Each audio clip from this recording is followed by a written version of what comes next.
Olá, meus amantes do vinho, tudo bem com vocês? Aqui quem fala é André, sou sommelier, moro aqui em Bordeaux e sou formado aqui em Bordeaux também. Aqui eu quero falar para vocês sobre as tais das velhas vinhas. Aqui na França a gente tem muitos vinhos, vem com a inscrição velhas vinhas, ou vieilles vignes, se a gente falar em francês. Mas isso também é muito comum em Portugal, na Itália, eu acho que até mesmo no Brasil eu já vi aí alguma vez isso escrito. E o objetivo aqui no final das contas é dizer para vocês o que isso quer dizer, o que isso vai dar pro vinho, que isso vai fazer diferença e tem alguma regulação pra gente poder falar que aquilo é uma vinha velha? Quantos anos são? É 100 anos? É 80? 90? É 30? Então eu sei que esse é um assunto que causa um pouco de dúvida e eu sempre nas visitas, quando eu recebi o pessoal, sempre tinha esse tipo de pergunta e eu também sempre enfatizava a idade média do vinhedo. É realmente uma informação importante. A ideia aqui é justamente que eu possa explicar um pouco por que isso é importante. Então vamos pro vídeo? Bom, primeiro ponto. Uma coisa que precisa ser entendida é que não existe nenhuma legislação, nem mesmo aqui na França, sobre etiquetagem, sobre a informação que você coloca no rótulo sobre o que é uma velha vinha. Aliás, essa é uma das pouquíssimas menções que não tem uma legislação específica. E no rótulo de um vinho, praticamente tudo que tá lá tem alguma legislação que diz como tem que ser feito, de que maneira que isso tem que ser colocado, qual modo você pode botar esse tipo de informação. Até mesmo, por exemplo, mise en bouteille à la bouquetée, que quer dizer o engarrafado na origem, até para isso tem regra, mas curiosamente, as das velhas vinhas não tem regra nenhuma. Bom, André, então no fim das contas qualquer coisa pode ser vinha velha. Bom, que existe um certo consenso aí entre vignerons para que você possa chamar uma vinha de velha, pelo menos uns 35 anos ela teria que ter. Eu já conversei com alguns produtores, mesmo de menores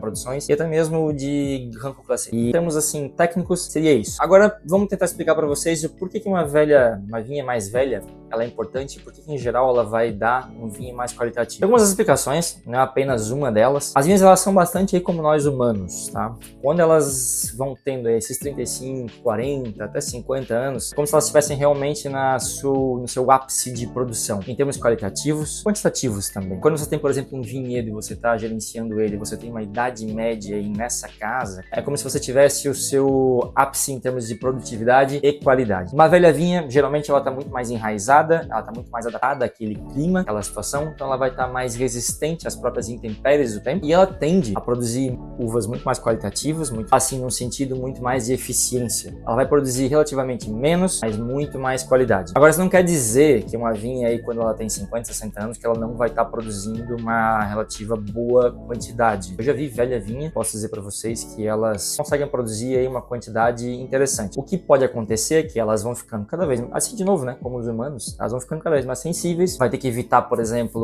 algum tipo de colheita mecânica, porque elas realmente são mais sensíveis, você vai querer cuidar mais dela. Então, são uma série de coisas que fazem com que a velha vinha seja realmente algo que vai criar uvas mais complexas, com mais compostos fenólicos em geral. Então, sim, é um fator importante. Para dar uma ideia para vocês, tá? As vinhas elas podem produzir aí uvas para mais de 100 anos. Isso até, de certo modo, tranquilo. Mas é certo que em algum momento essa quantidade vai ser tão pequena que, de um ponto de vista econômico, talvez não vai valer mais a pena. E aí você vai ter uma uva, desculpa, que é super qualitativa, mas em termos quantitativos não vai valer a pena você ficar mantendo aquilo lá durante muito tempo, um hectare inteiro, aquelas vinhas tão antigas assim. Bom, dito isto, tem muita propriedade que tenta sempre fazer um certo equilíbrio aí entre as parcelas que eles vão ter de vinhas mais jovens e as parcelas que eles vão ter sempre de vinhas aí mais antigas, que vão dar muito mais concentração, mas um pouco menos de quantidade, que podem ser compensadas aí por esses hectares de vinhos um pouco mais jovens, que vão dar muito mais suco, sem tanta concentração, que quando você vai fazer o blend da sua propriedade, você realmente vai conseguir ter esse equilíbrio que se busca entre uma quantidade boa e, qualitativamente falando, também interessante. Essas são aí as principais características que fazem uma velha vinha realmente produzir uma uva que tem mais qualidade, que vai dar provavelmente mais cor, textura para o líquido, e é por isso que sempre que for possível, o produtor vai acabar colocando ali as velhas vinhas, ou ele vai ter sempre ali um vinho, uma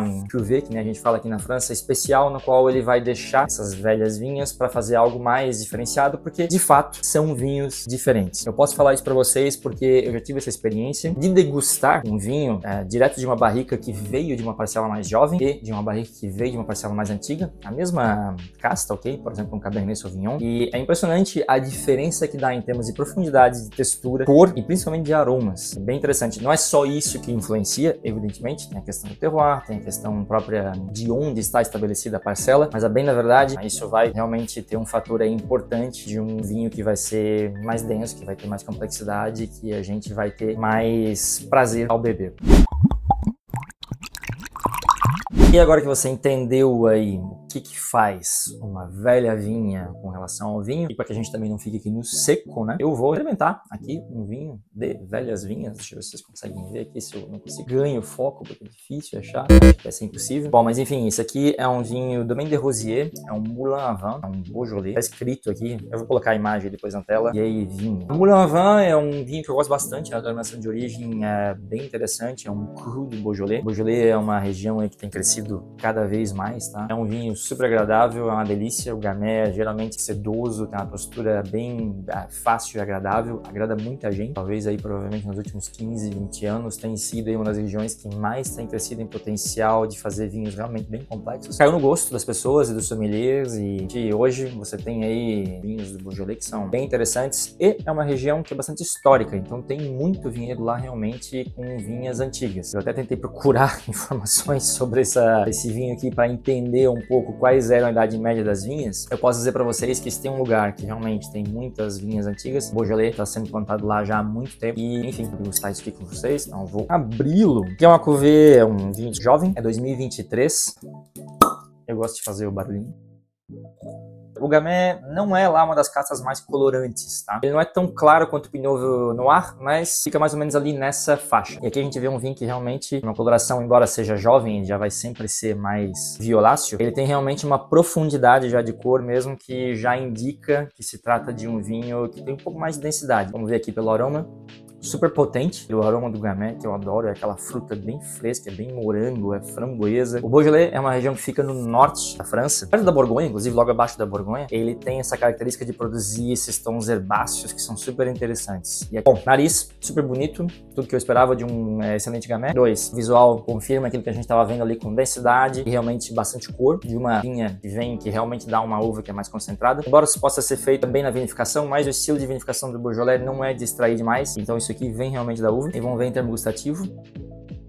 Esse vinho é uma delícia. Tem uma acidez super interessante que confirma exatamente da onde ele é, essa parte norte da França. Uma textura super sedosa, agradável. Tem os taninos, mas eles estão bem redondos, né? Isso também vem do Gamay. O Gamay tem essa capacidade de produzir esse vinho que é mais sedoso, que é mais gourmand, a gente fala aqui na França, que é mais guloso. A gente tá realmente falando para ser um vinho para ser bebido aí nos próximos 5 anos. E é isso, para isso que ele é. Isso aqui vai ser um acordo super interessante com muita coisa, até mesmo churrasco, por que não? É realmente um vinho de prazer, é um vinho de amigos, só que muitíssimo bem feito. Tenho certeza de uma boa parte disso é realmente porque essa velha vinha produziram esse vinho aqui que é muito gostoso. Aquilo que a gente espera de um belo Gamay, de vinhas velhas. Ok, pessoal? De novo, fica aquele abraço aqui pra vocês. Obrigado por curtirem aqui até o final o vídeo. E de novo, não se esqueçam de se inscrever, de deixar o seu like e comentarem se vocês também aí já tiveram alguma experiência de tomar um vinho de vinhas velhas, se foi parecido com isso que eu tive aqui agora, ou se pra vocês essas informações que eu acabei de dar eram novas ou não. Ajudem o canal. Aquele abraço.